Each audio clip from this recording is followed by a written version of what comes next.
想听到阿帕斯。嗨，大家好，我是 Kinoko， 现在我们正在听着阿帕斯前往休斯顿动物园的路上。现在呢，我就已经来到了休斯顿的动物园。在这边很好的是，这个动物园的停车场居然是免费的哦。动物园的旁边呢，就是很有名的 Hermann Park， 我们之后再做介绍吧。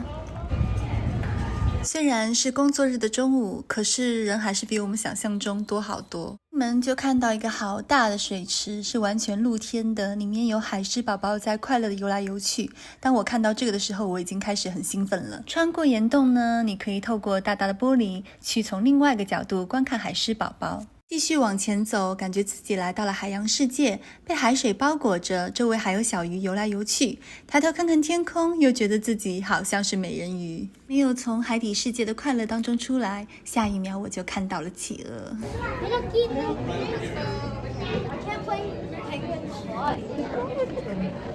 感觉这群小企鹅好像在上学哦，然后饲养员在教他们读书。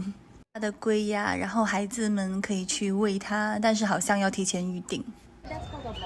非洲的鸟。现在呢，我又觉得自己好像来到了新加坡的飞禽公园，这样想是不是还挺划算的？随着时间的推移呢，我们都有点累了，现在我们要去买杯咖啡，让自己休息一下。对的，一定是咖啡。如果是你早上来的话，因为我们早上7点钟起床，开了大概1个小时的车过来，就整个人好累哦。然后喝了这个咖啡就活了。我们现在要去猴子世界了，我有点想这样。Sorry， 祖先。想到一进入猴子世界，就看到他们在打架。2只黑猩猩是会享受的，我觉得他们在非常舒服的沐浴着阳光，然后在度假，感觉他们把这里当做了一个度假胜地。是我看过最神奇的动物之一，它在抱着自己的 baby 而且是紧紧的护着。当它发现我们好像要拍baby 的时候呢，它就是把它还会把 baby 藏起来，非常的有警惕意识。走了一小段路，我们看到了我们的亲戚从亚洲来的大象，他们正在用长长的鼻子卷草吃。我们绕了一圈回来后，发现草已经快要吃光了。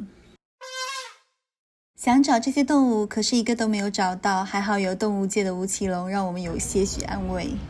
我们又去看了一些可能有些人不太喜欢的动物，可是我真的好喜欢哦。我对他们的态度就是so cute， 这也太美了。实在有点累啦，而且我们没有太多的时间休息，因为下午还要前往去奥斯汀，中午还要去品尝号称是休斯顿前3的 barbecue， 所以呢，我们就要拜拜啦。在走之前，我们去了它的周边店看一看，真的是很可爱呢，不过一个都没有买哈。嗨，飞行公园。离开动物园，我们前往公园的喷泉处拍摄了一些照片和视频，但是因为时间的关系，没有办法很深入的去探索，只能等下一次了。也太可怕了，好长的队。嗨，大家好，我是 Kinoko。今天呢，我们要去吃一家号称在休斯顿排名前3的 Chuff Barbecue， 但是其实我也不知道其他2名还有谁在。排队了1个小时，我终于见到了希望的曙光。你在排队的时候呢，也可以观察到它旁边后厨是怎么运作的，因为它的后厨是完全透明公开的。超级开心的，我们终于进来了。当队伍到里面的时候，就可以看一下菜单，想好自己待会儿要点什么吃。除了牛肉呢，我们还有一些小菜可以选择。终于可以坐下来好好的品尝了，我已经迫不及待。感觉这个照片上的人在看着我吃，它的牛肉真的很好吃，可是我有吃过类似的，所以并没有很惊艳。但是它的小菜呢，倒是还不错，值得一试。餐具的地方和拿饮料的地方是在一起的，饮料可以无限续杯。首先呢，我要说我不是美食评论家，以下只是我的个人感受。我觉得不值得花1个小时40分钟的时间去吃这家 barbecue， 如果是半个小时以内的话，还是值得的，因为它确实还不错。吃饱喝足，我们现在出发去前往奥斯汀的路上。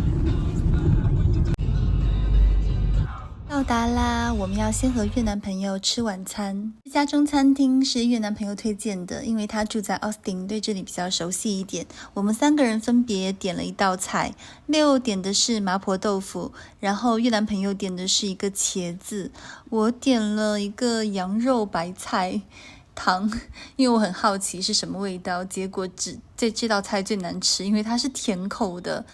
吃完晚餐我们就回酒店休息了。第二天呢，起了个大早，在酒店附近的中古店买了一个包包，6呢买了一些衣服。德州 Capital。那么大家都知道 Austin 是德州的首府，这里呢就是它的会议大厦。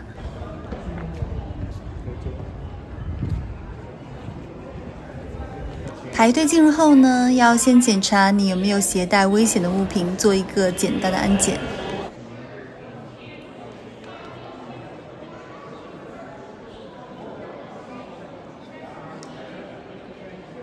在1楼大厅处悬挂着德州历年以来州长的画像。这座议会大厦一共5层，但是部分楼层是不对外参观的，我们只可以参观它所开放的区域。如果不想爬楼的话，也可以选择坐电梯上下。Hi, we are at the State of Texas Capitol Building. 出来后呢，也不用着急离开，可以在公园附近散散步。它整个的景色还是很美的，四周还有一些雕像可供参观。我们还在出口处看见了一群土耳其人在抗议，具体什么事情就不多说了，有兴趣的可以搜一下。我们还在公园的外面找到了一个最佳的拍照机位，有兴趣的话可以去找找哦。参观完毕后，我们就离开了主城区，前往一个只有1000多人的小镇的地方。本来呢，我们打算去这家餐厅休息一下，吃个午餐，结果关门了。最后呢，我们还是开到了我们要住的小镇的地方。那我们租的小木屋也在这里，下一期视频会重点的讲解。它离德国小镇也很近。让人非常高兴的是，这家餐厅的食物好好吃哦，他们自己酿的酒也超级好喝。吃完晚餐，我们去我们的小木屋啦。但是先卖关子，先不讲解它，我们直接去看我们第2天去德国小镇的视频吧。嗨，大家好，我是 Kinoko。今天呢，我们要去坐落在德州的一个德国小镇。此时正在路上的我还不了解这座小镇所蕴藏的历史文化以及它的反战精神。这个小镇给人的第一印象就是非常的休闲，来往的人群当中，一大半应该都是来度假的。这里的居民大部分都是1846年移民过来的德国人。然后现在我们要去吃午餐，一起来看看吧。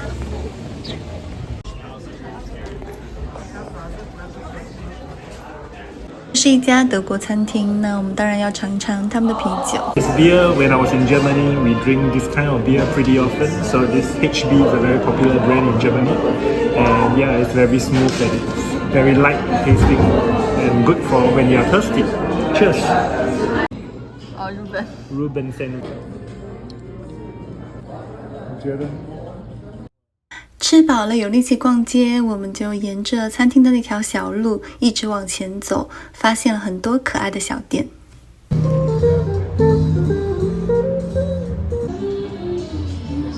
这家店很有趣，365天每一天它都售卖和圣诞相关的物品。可以看出老板真的很用心的在收集圣诞相关的物品，并且每个选区都有很好的去展示，让人觉得好想买呀。这家店的话就是比较有德州本地的风味，而不是德国。很多本地人都会这样子穿着打扮，一个牛仔靴，然后一个牛仔帽，就整个就非常的德州 style。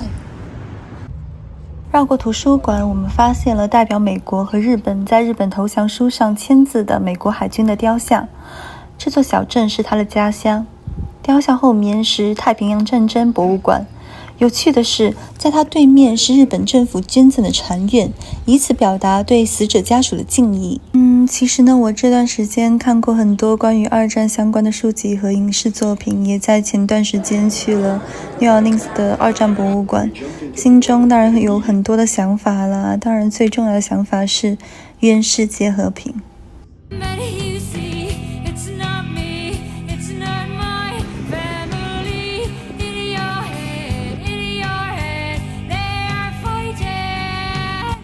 参观完毕，我们就离开了这座小镇。那么虽然现在才3月，但是温度已经达到了30摄氏度，是比较炎热的，所以呢，一定要做好防晒的准备。那今天的视频就结束了，谢谢大家的观看，请多多支持我。我所有平台的账号都是一样的名字 Kinoko66，谢谢大家。